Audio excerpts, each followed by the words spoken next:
Assalamu alaikum wa rahmatullahi wa barakatuh.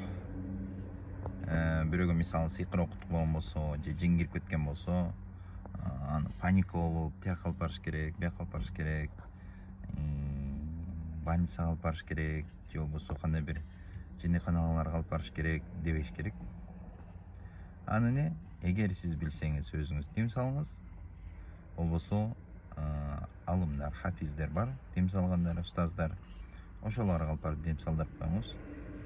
Эми ал корккондон же сүйүнгөндөн кирип кетти, же болбосо кандай бир күнөө кылгандан кирип кетти.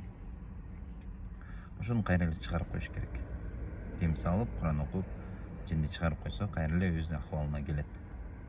Ошого иншалла анча мынча жерден кээ бирөөнө кирип кетсе, жумуштан чыгарып жиберип, аны киши ордуна көрбөй, жок, жумушун иштей берсин. Жинин чыгарып койсун, болду, жумушун иштей берет. Кадимки эле ошол эле киши болот.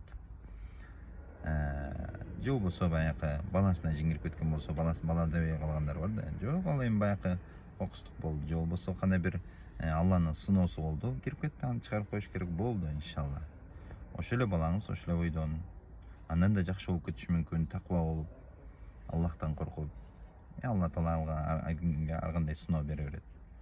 Ошо жинден, сыйкырдан сак болуш үчүн Ихлас Фалак Нас сүрөсүн эртең менен кечинде окуңуз, болду иншалла сак болосуз.